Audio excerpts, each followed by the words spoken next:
Well, March Madness is over, which means it's about that time of the year when we start walking into pro territory. The NBA playoffs are getting underway soon. And we can now point to several key matchups set to tip off in the days ahead. The play-in round, slated to begin Tuesday. It'll feature the Atlanta Hawks taking on the Heat in Miami. Also, the Minnesota Timberwolves will head to Los Angeles to take on LeBron James and the Lakers. The first full round of basketball slated to begin Saturday.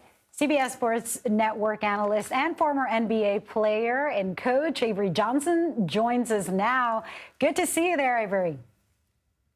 Good to be on with you guys. It's Avery, a great day. Avery, good to see you. I'm pretty sure, I would have to go back and check my records, but I'm pretty sure I wore your jersey playing pickup basketball at the court near my house in high school. So it's really great to be talking with you. All right, let's start in the East. We got several big matchups in the first round of the playoffs. Which of those will you be watching most closely? What are you interested in? Well, in the Eastern Conference, it's definitely that Atlanta Hawks, Miami Heat game.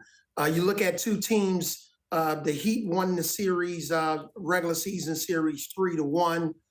You look at Miami. This was a team that's a couple of years removed from being in the NBA Finals. And now they're in the play-in tournament. You know, they gave Tyler Hero an extension in the offseason. Jimmy Butler's still an outstanding player. Bam Adebayo, who's now an all-star. But then when you look at Atlanta, they had an in-season coaching change where they removed Nate McMillan from his coaching job, brought in a new coach. Trae Young, obviously, is still looking to hit his stride. And this is a team that was made a deep playoff run with Nick McMillan 2 years ago. So this is a very intriguing matchup. The winner of this game, they'll move on, and the loser of this game will play the winner of the 9-10 game. There's been a lot of new faces in new places, a lot of shuffling around after the trade deadline. One of the most notables, of course, was Kevin Durant being traded from the Nets to the Suns.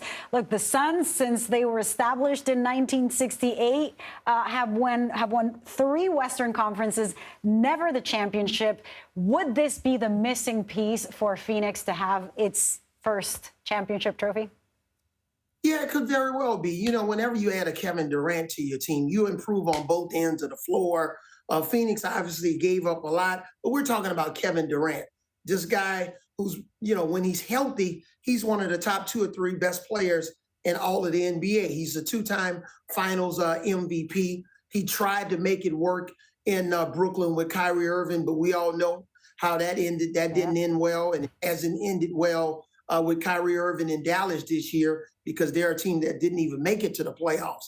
But when you add Kevin Durant to a team with Devin Booker and Chris Paul, DeAndre Ayton in the middle, this team has a chance if they can stay healthy. That's the great neutralizer with this team. Can Chris Paul, Devin Booker, and Kevin Durant, who've all had historically injuries in the last couple of years, if they can stay healthy, this team has the capability of cutting down the Nets in June and winning the NBA championship. But they still have a couple of different question marks. Well, Avery Johnson, I told you I would check my records, and I did. 1999, you were the little general, the point guard, leading the Spurs to the NBA championship. You were my guy. That was the year I graduated high school, played high school basketball. My memory did not fail me, so it is great to be talking with you. And since you have been there and won it all, I am curious. I have to ask, who is your pick to hoist that trophy when the playoffs are over? Who's going to win it all this year? Boy, I tell you, if I knew the Phoenix Suns would be 100% healthy with no setbacks, I would pick Phoenix. But because of their question marks, I'm going to go with a team, Milwaukee Bucks. I believe Milwaukee Bucks, yes, they're going to play the Boston Celtics in the Eastern Conference Finals. I believe Milwaukee from top to bottom. They have the best roster. Giannis Antetokounmpo, who's in the MVP conversation again this year. They have the size with Brook Lopez, Bobby Portis inside. The perimeter game with Drew Holiday, Obviously, Middleton has been a little bit of a question mark with his health, but the freak Giannis Antetokounmpo, man, he has the team around him. Players want to play around him, with him. And then they added Jay Crowder right around the trade deadline, who went to the finals with the Phoenix Suns, and the year before that went to the finals with the Miami Heat. Experience, depth, toughness. So I got the Milwaukee. All right, very good, Avery. Our coaches here are pacing the sidelines, yelling at us, telling us we got to go to commercial break here. So we got to leave it here. But it's really great talking to you, a CBS Sports analyst, former NBA player, and childhood idol of yours truly, Avery Johnson. Thank you very much. Thank you.